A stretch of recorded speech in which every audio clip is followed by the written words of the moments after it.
I think the state of the industry is friggin' amazing. I really do. It's incredible.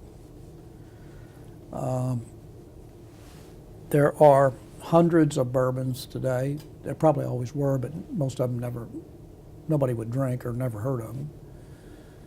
These are real brands that people are buying. And I think the question will be, how high is up? That's always the age-old question.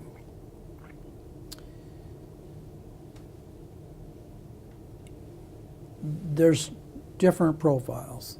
You have a whole bunch of bourbons brands today that I don't think the owners have the resources to make big brands. We've all heard about Pappy Van Winkle in the last little bit. Well, they're not going to. They can only do so much a year, so they're not an issue of growing 10 times as big as they are. On the other hand, bourbon is a relatively acceptable product overseas nowadays.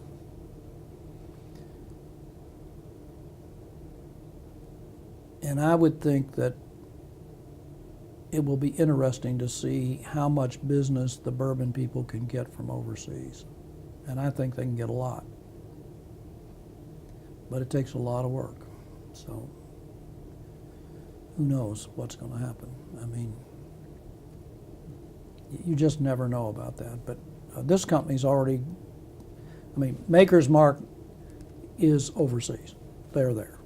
They're not very big, relatively speaking, but they're there, and they will get bigger.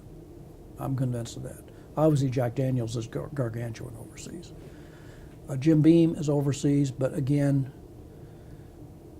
on a relative basis, still only in 2 countries. They sell a little bit here and a little bit there, but they sell a lot in Germany, a lot in Australia, but they still haven't done much anyplace else. Although I did see more distribution. I was in England a couple of weeks ago, and I saw more distribution than I'd seen before. Woodford is starting to get around, and this company Brown-Forman has the muscle and know how to make it, get distribution anyway. You don't know if you're going to keep selling it. They'll get the distribution. I think some of the other brands could go overseas. The one thing that I don't know, if I took all of the 100 of the more expensive, smaller brands, I don't know what their distribution is within the United States. Are they mostly congregated here? Are they mostly, the age-old, years ago you could sell bourbon in the South and in Chicago and in California, if you go way back. You couldn't sell bourbon in New York if you wanted to. They wouldn't drink it. They drank rye whiskey, what they called rye, which was Canadian. So I don't know what the profile is, and maybe there's a lot more opportunity in the United States than I would ever perceive. And obviously, if you have a small brand, hell, you can double it, triple it, quadruple it, and you still aren't selling very much. But you might be making a really nice living. So I don't know that. But I think the big risk in the United States, and maybe everywhere, is that big, huge unknown, and consumers will decide that they like God knows what.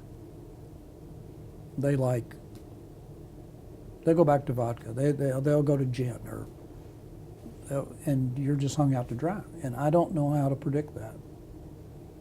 And all you can do is promote your product well and hope that doesn't happen to you.